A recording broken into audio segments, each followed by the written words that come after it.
subax wanaagsan dhagaystayaal kuna soo dhawaada qodobada ugu doorkaroon warka subaxnimo ee raadiyaha Simba.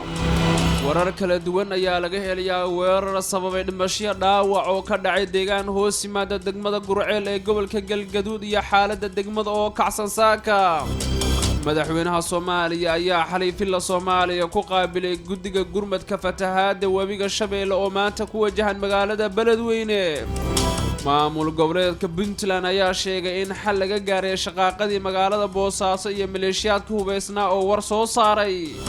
ciidamada booliiska Somaliland ayaa saaka gacanta ku dhigay gaari ay ka buuxaan maandooriyaha qamriga iyo raggii watay.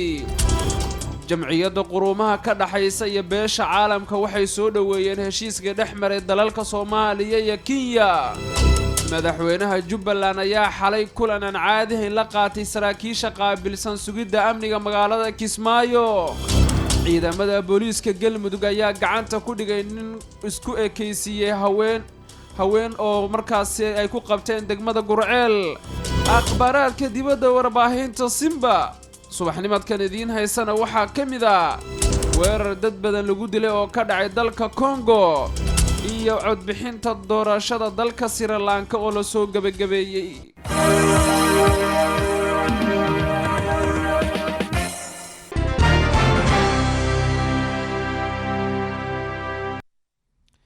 markale subax wanaagsan dhagaystayaal waa subaxnimo axada taariikhduna ay ku asteysan tahay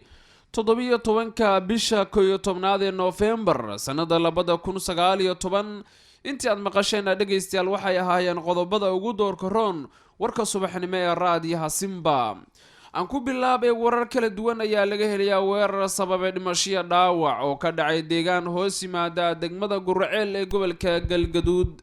wararka saaka ka imaanaya qaybo kamid ah gobolka Galgaduud siiba deegaano hoos yimaada degmada Gurceel ayaa waxay ku soo waramayaan in deegaanka lagu magacaabo Belihood lagu dilay ku dhawaad 9 ruux oo isku qoys ahaa.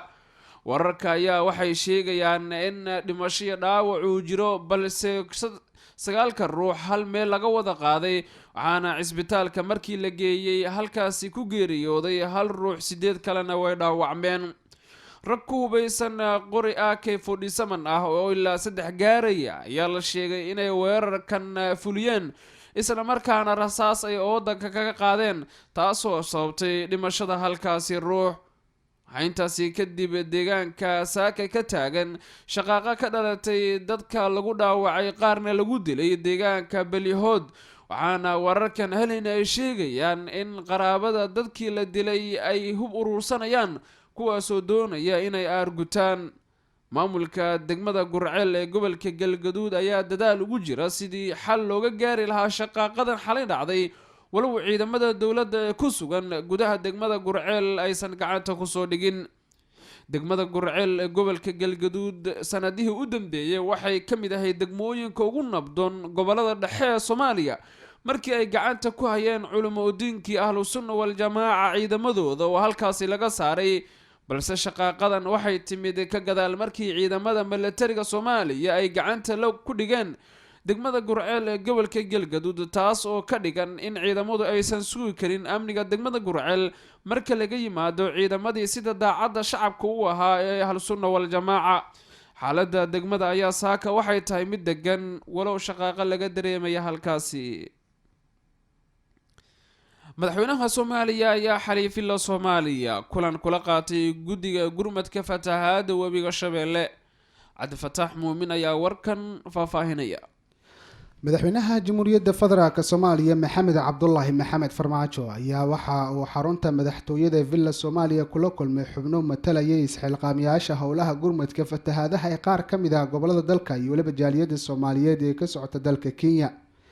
madasha ayaa waxaa warbixin ku saabsan dadaalada gurmadka ee shacabka Soomaaliyeed ay u fidinayaan walaalahooda ku dhibaataysan fatahaada waxa uu ka dhageystay madaxweyne Maxamed Cabdullaahi Farmaajo xubnahan uu isugu jiro culimo ganacsato iyo waliba dhalinyaro Soomaaliyeed. Sheekh Maxamed Cabdi Umar oo hogaaminayay xubnaha guddiga jaaliyadda Soomaaliyeed ee dalka Kenya ee abaabulka howlaha gurmadka fatahaadaha ayaa waxa uu madaxweyne Maxamed Cabdullaahi Farmaajo ugu mahadceliyay mudnaanta uu siiyay la kulankooda waxa uuna la wadaagay waxaana uu la wadaagay ku talagalka jaaliyadda iyo weliba ganacsatada soomaaliyeed ee dalka Kenya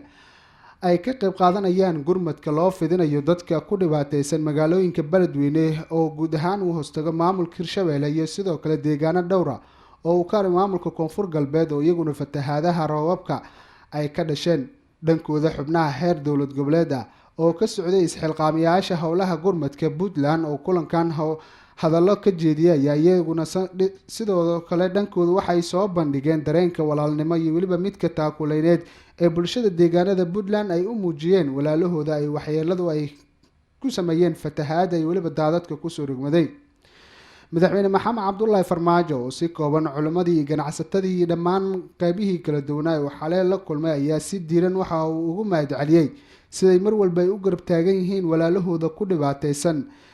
deegaanada u ka maamulka Hirshabelle gaar ahaan magaalada Beledweyne iyo deegaano kale dhowr oo ka tirsan gobolka Shabeellaha Dhexe iyo sidoo kale dadka iyaguna ku dhibaataysan degmada Bardaale iyo deegaano kale dhowr ah ilaahay baa horta mahad iskale oo noo suurtageliya caawa inaan halkan soo imaano waxaan u mahadcelinayaa guddiga gurmadka oo runtii juhdi weyn geliyey sidii dadkaas walaalaheena ah gargaar degdeg ah loola gaari lahaa waxaan u mahadcelinayaa rugta ganacsiga oo iyagana runtii isxilqaan badan sameeyey oo dhaqaale aad u fara badan aruuriyey aad iyo aad baan runtii kaga mahadcelinayaa culimada oo runtii dadka gaarsiisay oo runtii arrintan meel walba gaartay oo loo wada istaagay Puntland dadka ganacsatada ah oo iyagana sida degdeg ah ula soo gaaray dadka waalahooda wixii taakuleena aad iyo guud ahaan shacabka Soomaaliyeed meel kasta ay joogaan runtii gargaarka sida wanaagsan oo waaltinimada leh ay qayb libaax leh ama qayb weyn ay uga qaateen ay ugu dambeysay wafdiga nooga yimid maxaa la yidhaahdaa Nairobi uu hogaaminayo Sheekh Umul oo caawa na siiyey warbixinta dhaqaalaha ay wadaan oo ay rabaan bari inay gaarsiiyaan xaqiiqatan tan waxay caddeynaysaa sida loo gurmaday oo qof walba Soomaali ah meel kasta uu joogo hadday yihiin qurbaha iyo hadday yihiin gudahaba ay isu xilqaameen sidii dadkaasi dhibka ku dhacay oo runtii ka barakacay guryahoodii iyo noloshooda caadiga ahayd deegaano iyo degmooyin ka tirsan gobolada dalka Soomaaliya ayaa qaarkood si weyn waxa uu saameeyay fatahaada wabiyada halka qaarka kalena uu saameyn uu ku yeeshay daadadka roobabkii ka da'ay uu ku soo rogmaday taasoo keentay in bulsho Soomaaliyeed aad u far badan oo deegaanadoodii ama guryahoodii ay ka barakaceen kuwaasi oo dhibaatooyin kala duwan ku haysta duleedyada magaalooyinka ay ku nool yihiin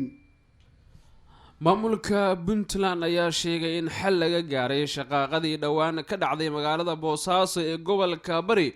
iyadoo dhinaca kalena maleeshiyaadka hubeysan ay warkaasi beeniyeen weli waxay xiisadi ka taagan tahay galbeedka magaalada Boosaaso ee gobolka Bari xiisadan ayaa waxay ka dambeysay ka gadaal markii ay isku dhaceen ciidamo ka wada tirsan kuwa daraawiishta Puntland oo u abaabulan hab qabiileed wararka ayaa intaasi waxay ku darayaan in dhimasho dhaawac uu jiro dagaalkii shalay ka dhacay waqooyiga magaalada Boosaaso ee gobolka Bari sida ay wararku sheegayaan dadaalo ay wadeen odayaasha dhaqanka deegaanada Puntland gaar ahaan kuwa gobolka Bari waa uu fashilmay sakariye shakhsi magaciisa ku sheegay isla markaana horboodaya maleeshiyaadka ku sugan qaybo ka mid ah magaalada Boosaaso oo warbaahinta la hadlay ayaa waxa uu beeniyay in xal laga gaaray shaqaaqadii magaalada Boosaaso isagoo sheegay in badi gacanta ay ku hayaan xaaladda magaalada Boosaaso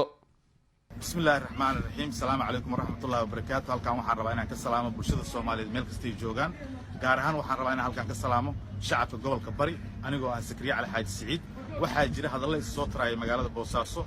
wiilal yaryar oo Siciid Cabdullaahi Dani uu soo diray oo propaganda duubaya sheegayana Siciid Cabdullaahi Dani inuu gacanta ku haayo magaalada Boosaaso taas oo aan rabo inaan beeniyo magaalada Boosaaso shacabka Soomaaliyeed iyo shacabka gobolka Bari meel kasta joogtaan waxaan rabaa inaan idin ogeysiiyo ciidamada hadda gadaasheeda taagan waa ciidamadii daraawiishta oo ka tirsanaan jiray ciidamadii Puntland maantana u heegan inay difaacaan deegaanka iyo dadka iyo xaqdarrada iyo dulmiga ka jira magaalada meel kasta oo Boosaaso xaafad kasta iyo luuq kasta waxaa taagan gaariga gadaasheeda taagan oo shiika ah ama baroon ah ama suu wixii raba loogu yeero anigu ma aqaan run ahaantii ciidanna hore ma ahayn laakiin xaafad luuq kasta aad tagta qabiil kasta waa hubaysan yahay isimada gobolka bari ilaahay ha barakeeyo laakiin dhammaantood waxay u wada fadhiyaan wada hadal iyaga oo la hadlaaya maamulka Siciid Cabdullaahi Dani iyo isimada kale ee deegaanada hartiga dega hase ahaatee waxaan rabaa ummadda Soomaaliyeed inaan ogeysiiyo dhalinyarada propagandada ku hadlaysa oo ka hadlaya magaalada Boosaaso dhexdeeda oo dhahaya wax dhibaato kama jirto Siciid Cabdullaahi Dani ayaa gacanta ku haya in arrintaasi ay been tahay magaaladu waa kala xiran tahay ragga gadaasheeda joogana iyaga deegaanka ka taliya maanta magaaladana iyaga ka taliya xaafadaha kale oo ka mid ah gobolka Boosaaso iyaga ka taliya Boosaaso waxay noqotay qabiil kasta waa hubaysan yahay sida u jeedaan maamul kama jiro Siciid Cabdullaahi Dani kama taliyo gobolka bari marka runtii xaqiiqada idin sheego anoo Sakriye Cali Xaaj Siciid baa idin dhahaya ummadda gobolka bari baa soo wici kartaan waxyaalaha propagandada ah oo idaacadaha iyo social media laga fidinayna wax ka jira ma jiraan dhammaantiin waa salaamaya shacabka gobolka bari waxaan idin rajaynayaa guul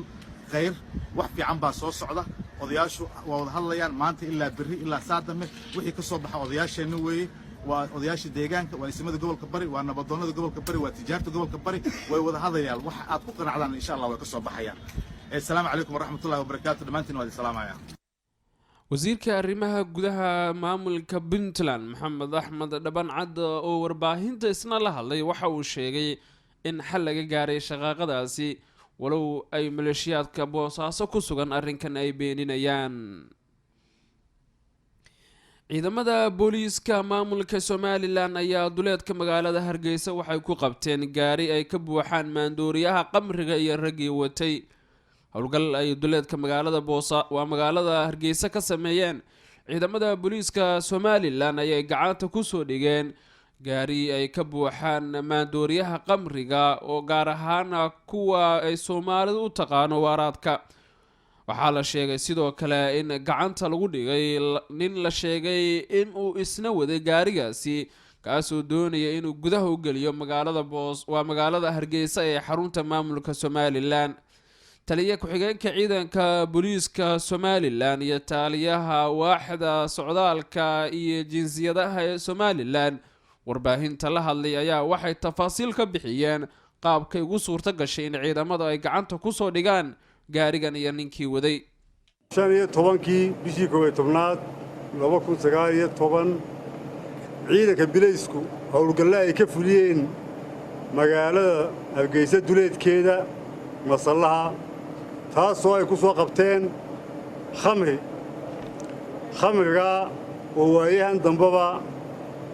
waddanka farabaas ku haya annaguna dagaalkiisu joogta noo yahay had iyo jeeraalna ah waxa qura ee la dagaalanaa khamriga xashiishada muqaddaraadka waxa la yiraahdo shalay waxaanu soo qabanay baabuur khamriga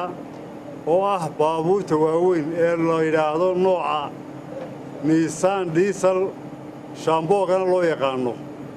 kaasoo lambarkiisu ahaa 60,017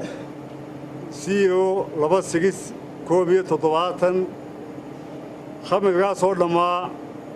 312